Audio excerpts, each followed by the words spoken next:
어느 정도 이렇게 혈압을 더 내리면 내릴수록 위험도가 더 준다. 이제 이렇게 보시면 되는데요.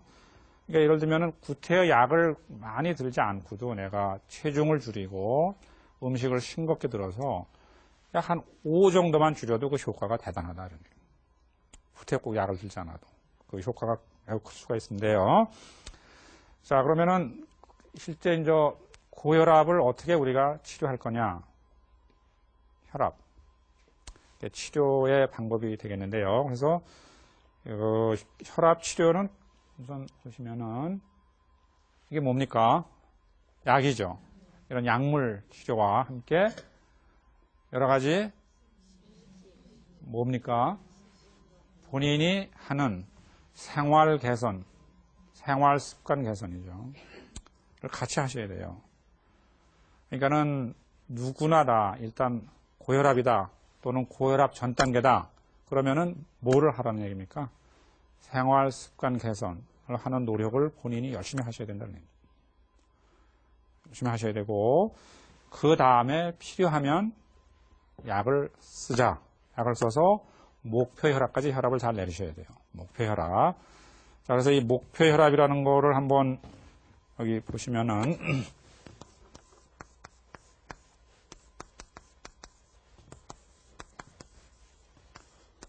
자, 요거에 대해서 이제 제가 말씀을 드리는데요. 우선은 자, 그럼 이 생활 습관 개선에 대해서는 좀 제가 조금 이따 다시 말씀드리고 이 약을 어느 시점에서 쓸 거냐 하는 거를 결정하는 거는 두 가지를 고려하셔야 됩니다. 그래서 우선 생활 습관을 해서 뭐 이것 때문에 혈압이 잘 조절이 되면은 뭐 약을 굳이 안 써도 되는데 약을 써야 되는 경우는 뭐를 고려해야 되냐면 혈압이 얼마나 높은가.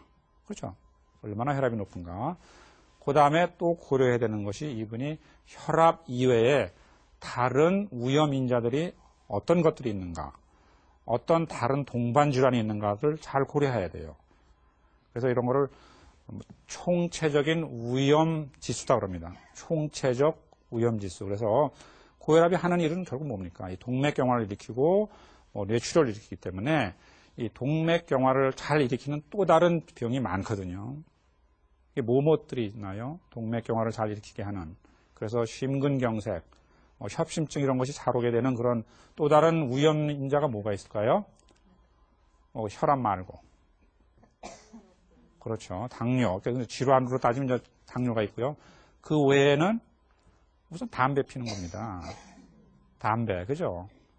담배 피면 이 동맥경화가 빨리 와요. 그래서 빨리 심장이 나빠지고 뭐 빨리 돌아가시게 되고 뭐 폐암도 많이 오잖아요. 그러니까 담배 피는 거. 그다음에 고지혈증.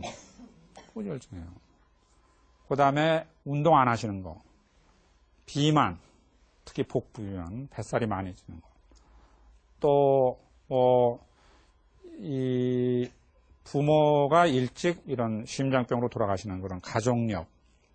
뭐 이런 것들이 다 위험 인자들이죠. 그래서 그런 것이 얼마나 있는가를 잘 보셔야 돼요. 또 이 동맥경화가 특히 잘 오는 병이 아까 당뇨라고 그러셨어요. 당뇨, 그 다음에 신장병입니다. 콩팥 질환. 콩팥 질환이 있어서 소변에 단백이 나가는 것 자체만으로도 이런 심혈관 질환의 위험이 굉장히 올라갔어요. 안 나오는 사람마다.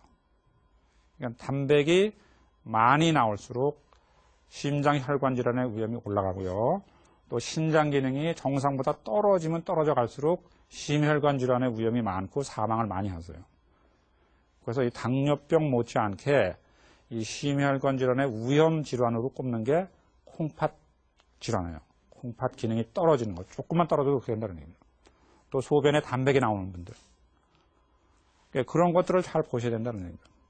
또 이분이 과거에 뭐 뇌졸중이 있었는지, 이분이 현재 심장질환이 있었는지, 협심증을 앓았는지, 과거에 이분이 협심증으로 이 관상동맥에다 이 스텐트라는 걸 집어넣는지, 이런 병력, 이런 걸 다 총체적으로 봐서 이분의 그 총체적인 위험도가 어느 정도인가, 이 두 가지를 고려해야 된다는 얘기입니다. 예를 들면, 내가 아마 혈압이 와서 쟀더니 180에 120이다. 일주일 후에 또 와서 쟀더니 180에 120. 이분은 틀림없이 뭐 무조건 약을 쓰셔야 돼요. 그것도 처음부터 약을 2가지 종류를 쓰셔야 돼요. 하나만 갖고는 혈압이 잘 안 떨어지기 때문에 2가지 다른 계열, 작용 기전이 다른 2가지 계열의 약을 써서 혈압을 떨어뜨리게 돼 있어요. 떨어뜨려야 됩니다. 또 이번에는 어떤 분이 왔는데 혈압이 한 146에 96 정도예요. 그러니까 고혈압은 맞죠? 그죠? 140에 90을 넘었기 때문에 이분은 틀림없이 고혈압이 있어요. 그럼 이분한테 무조건 약을 줘야 됩니까? 이분이 만일 혈압만 높고 당뇨도 없고 담배도 안 피시고 특별히 비만하지 않고 신장 기능도 정상이고 이런 분한테 내가 그날부터 약을 줘야 되겠습니까? 여러분 그렇게 하라고 그러면 드시겠어요? 안 드실 거예요. 아마 그런 분은 몇 달 정도 선생님 좀 운동을 열심히 하세요. 싱겁게 드세요. 좀 체중을 더 내려보세요. 야채를 많이 드세요. 과일을 많이 섭취하세요. 그리고 몇 달 있다 한번 보세요. 그때 와서 혈압을 재도 늦지 않는다는 얘기입니다. 그때 와서. 그분은 왜 그런가 하면은 혈압은 조금 높지만 다른 이 위험도가 거의 없다는 얘기입니다. 다른 위험 요소가 없어요. 담배도 안 피고 그렇게 비만하지도 않고. 그렇기 때문에 그분을 내가 서둘러서 오늘부터 약을 쓰고 그럴 필요는 없다는 얘기입니다. 그분한테는 이런 생활 습관 개선을 열심히 하게 해서 혈압이 잘 떨어지면은 그대로 하시면 된다는 얘기입니다. 하지만 이분을 한 2, 3개월 후에는 한번 봐야 되겠죠. 1년 후에 오세요 이러는 건 안 되고, 한 2, 3개월 후에. 자, 또 어떤 분이 이번에는 저한테 왔는데 혈압이 136에 86이세요. 혈압이 고혈압입니까? 아닙니까? 이분은? 고혈압 전 단계예요. 혈압 전 단계. 136에 86. 근데 이분은 보니까 담배를 많이 피세요. 비만하세요. 비만. 또 별로 운동도 안 하는 것 같고. 또 혈액 검사를 했더니 콜레스테롤도 올라가 있어요. 중성지방도 많이 올라가 있어요. 이분은 아마도 생활 습관 개선하는 것뿐만 아니라 아마 약을 금방 쓰셔야 될 겁니다. 그런 분들은. 위험 요소가 많기 때문에 이분은 그 위험도가 굉장히 높은 분이다라는 얘기입니다. 하지만 혈압이 높지 않아도 이런 분은 약을 쓰셔야 될 겁니다. 혈압약을 쓰셔야 됩니다. 이런 분들은. 그렇기 때문에 약을, 약물요법 하는 거는 이런 혈압이 높은 정도와 함께 뭐를 봐야 된다고 그랬어요? 제가 여러 가지 총체적인 위험도를 평가해서 해야 된다는. 그렇기 때문에 혈압이 높은 분들은 이런 그 위험도를 평가하기 위한 몇 가지 검사를 꼭 하셔야 돼요. 그래서 몇 가지 검사를 해야 될까요? 어떤 걸 꼭 해야 될 거라고 생각하십니까? 혈압이 높은 분을 내가 약을 써서 약물 치료를 하기 전에 또는 약물을 치료를 할 건가 안 할까를 결정하기 위해서는 몇 가지 반드시 해야 되는